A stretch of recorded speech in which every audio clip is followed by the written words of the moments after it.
clinical trials, almost 56% of the cancer patients enroll for the clinical trials, but however, only 7% of the patients are able to, they are able to get the clinical trials done.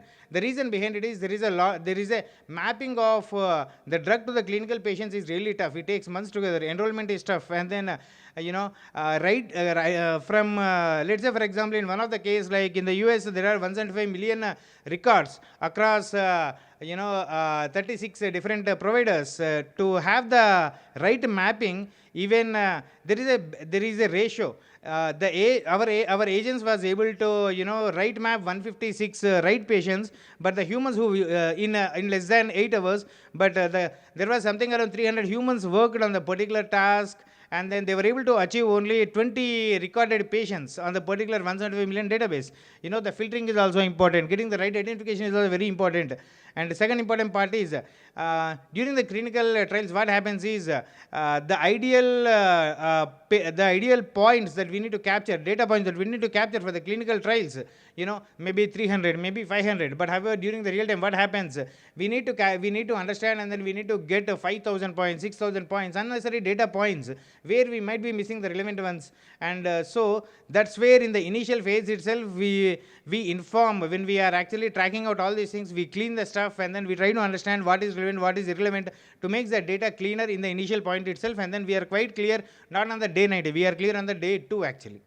And coming to what exactly we do, how do we build digital workers? When we see into the agentic part, there are so many companies that they built agent actually. We don't want to, write the harness part, dynamic harness part, the static harness part, deterministic harness part on top of the LLMs. We want to solve the problem from the scratch. We want to solve the problem from the foundation part. That's where our experts is, what we have done is, we have built the hybrid architecture.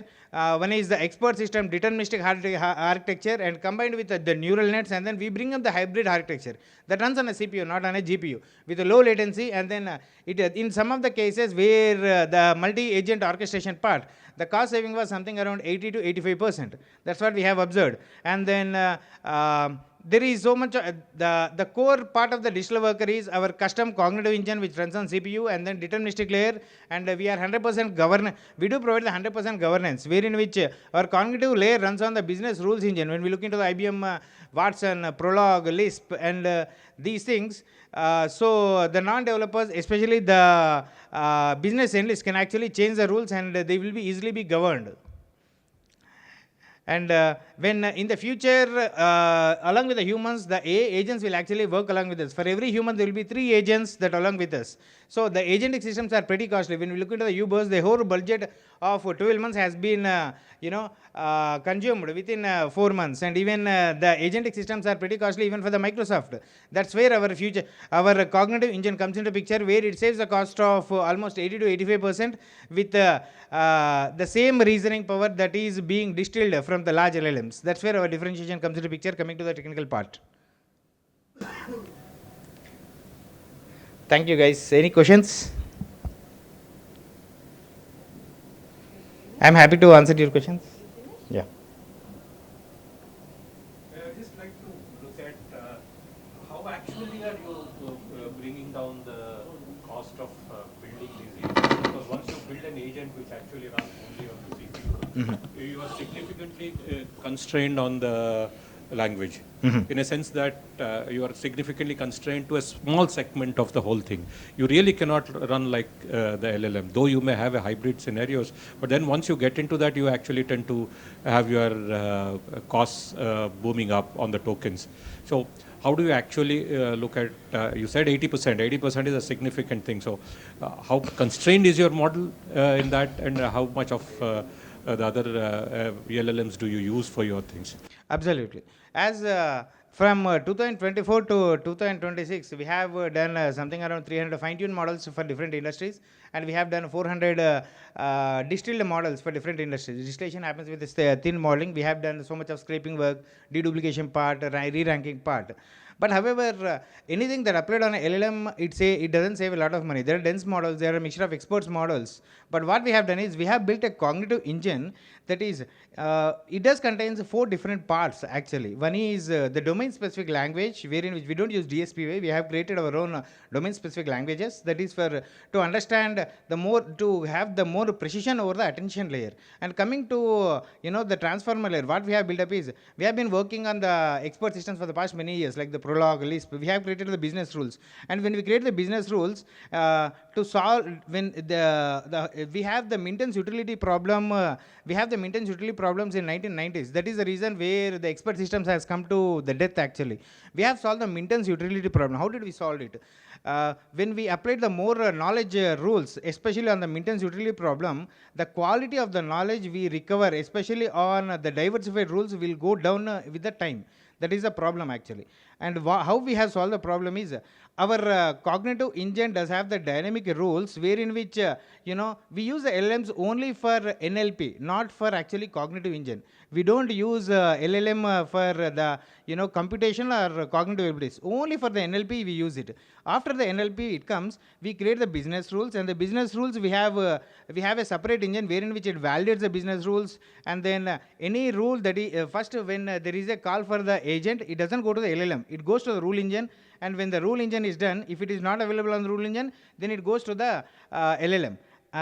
Once the LLM does have its own output with the judgment LLM's part coming to the rubrics mechanisms, and then coming to other parts of multi-judgment LLMs, and then it figures it out that the output is correct, then we are going to make a rule. We are not going to add a rule dynamically, because if we add a rule, the next deterministic part will actually go down, because there will be LLMs can be sometimes more unpredictable, especially on the judgment part too. So how did we solve the problem is we have created a ranking engine to make sure that the ranking engine will actually figure it out how many times the similar kind of rules are getting executed at some point of the time. After that one, we have a one drift problem actually, because the drifting cannot happen, especially with the LLM part. So how did we solve it? We solved the theorem. We have the theorem solving technique. We have used it.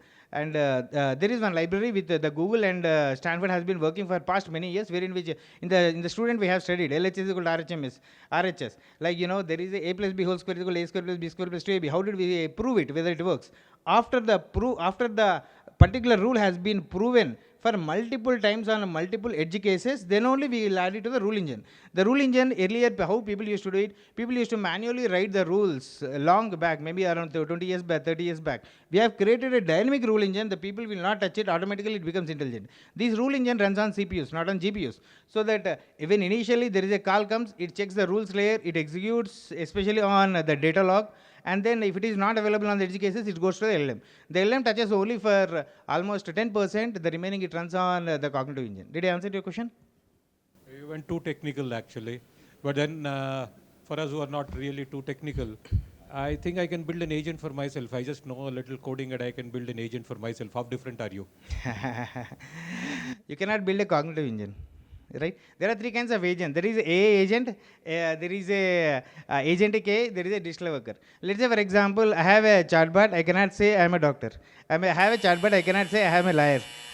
Yeah, that's different here. Let's say for example, if I am a developer, you cannot replace Satya Nadella or else somebody else. Yeah.